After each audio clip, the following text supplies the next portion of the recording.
আগের পার্টে তোমাদের সাথে শেয়ার করেছিলাম যে আমরা বাড়ি থেকে রওনা দিয়ে দিয়েছি স্টেশনের উদ্দেশ্যে। তো আমরা স্টেশনে চলে এসেছিলাম। স্টেশনে আধা ঘন্টা মতন আমাদের বসে থাকতে হয়েছে ট্রেনের জন্য। তো আমরা হাতে কিছুক্ষণের জন্য টাইম নিয়ে এসেছিলাম। এই দেখো আমাদের ট্রেনও চলে এসছে প্ল্যাটফর্মে। তো আমরা এখন ট্রেনে উঠে যাব। এই ট্রেনটাই আমাদের আগের ট্রেনটা এমনি লোকাল ট্রেন ছিল। একটু টাইম নিয়ে আসা বেরোনো ভালো, কেন কি বলা তো যায় না কখন কী হয়ে যায়। যদিও আমাদের ট্রেনটা 5-7 মিনিট মতন একটু লেট ছিল, তাও আরামসে আমরা পেয়ে গেছি, কেন কি অনেকক্ষণ আগে আমরা চলে এসেছিলাম। তো আমরা ট্রেনেও উঠে পড়েছি। এই যে আমাদের এখন কামরায় ঢুকে গেছি। আর এনিওয়ে তোমাদের সাথে তো আজকে তোমাদেরকে ওয়েলকাম করাই হলো না। Welcome back to my new video. কেমন আছো তোমরা? আশা করি সবাই খুব ভালো আছো। আমরাও খুব ভালো আছি, আর ভালো তো থাকবোই, কেন কি ঘুরতে যাচ্ছি, আর ভালো তো থাকতেই হবে। এই যে আমি আর ঈশান সিটে বসে বসে এখন গান শুনছিলাম, আর ওইদিকে ওই যে আমার বর বসে আছে।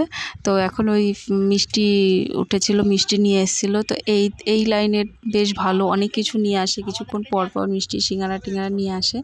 তো এখন রাত হয়ে গেছে, খাওয়া দাওয়ার টাইমও হয়ে গেছে।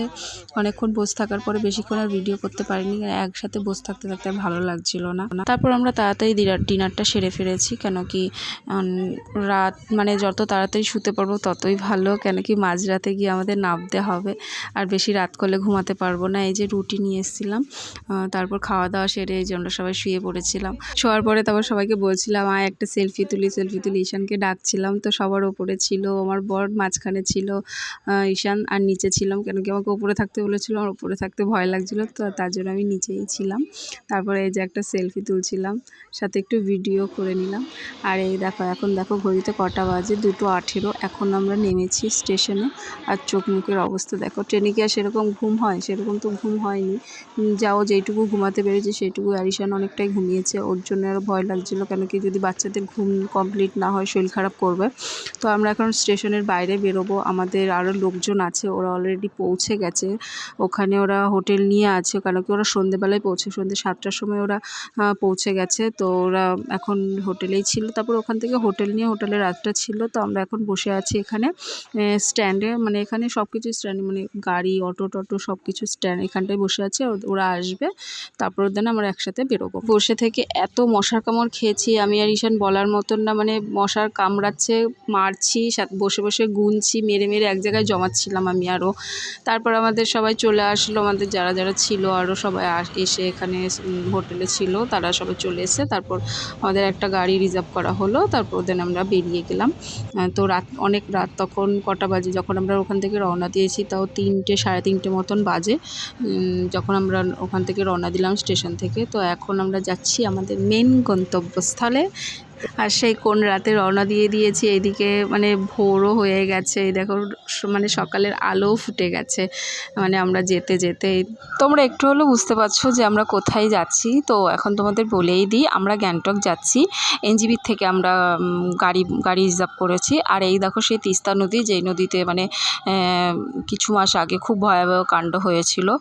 তো সেই কথা আর মনে করে লাভ নেই। তো খুব বাজে একটা দুর্ঘটনা ঘটে গেছে। তো এই যে আমরা রংপো মানে বর্ডারের এখানে চলে এসেছি। এটা হচ্ছে সিকিম বর্ডার। তো এখানটায় মানে কিছু ডকুমেন্টস দিতে হবে, কেন কি আমাদের লাগবে না, আমরা যেহেতু ইন্ডিয়ান। তো এই যে যেই দাদাটা দেখছো, এই দাদাটা আমাদের সাথে মানে ওরা আগে চলে এসেছিলো, আর এই দাদাটা হচ্ছে বাংলাদেশ থেকে এসছে। তো যেহেতু ওরা বাংলাদেশি, সেহেতু ওদের অনেক ডকুমেন্টস দিতে হবে, পাসপোর্ট সব ভিসা করে নিতে হবে এখান থেকে। তো সেই জন্য দাঁড়িয়েছিলাম। তারপরে বললো যে দেরি হবে, তারপর আমরা রওনা দিয়ে দিয়েছিলাম।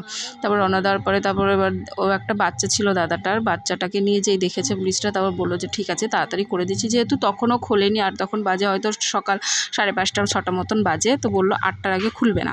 তারপর ফট করে ওই অফিসারটা বললো যে না ঠিক আছে আমরা করে দিচ্ছি, গাড়ি দাঁড়াতে বলুন। তারপর আমরা এই সামনে গিয়ে একটু দাঁড়িয়েছিলাম। তারপর আবার গাড়িটা ঘুরিয়ে তারপর পেট্রোল পাম্পের এখানে আনলো। তারা আসলো, তারপর আমরা রওনা দিয়ে দিয়েছি। তারপরে এদিকে আমরা চলেও এসেছি দেখো গ্যাংটকে, মেইন আমাদের জায়গা যেখানে আমাদের ঘুরতে আসার কথা। তো সেখানে চলে এসেছি। আর এখানে আসার পর একজন শীতে মানে কাঁপুনি উঠে গেছে, সবাই শীতে কাঁপছি। তো বাচ্চাদের আগে তারপর তাড়াতাড়ি করে সোয়েটার টোয়েটার পরিয়ে নিলাম। আর আমিও ওইদিকে দেখো সোয়েটার তাড়াতাড়ি করে এই সোয়েটারটা ওপরেই রেখেছিলাম, বাই চান্স যদি শীত করে তো পরতে তো হবেই। তো ওই সোয়েটারটার জন্য বাইরে রেখেছিলাম, তারপরে পরে নিলাম আমিও। এই ভিডিওটা এই পর্যন্ত, দেখা হচ্ছে নেক্সট কোনো ভিডিওতে। তোমরা প্লিজ আমার চ্যানেলটাকে সাবস্ক্রাইব করে দিও। বাই।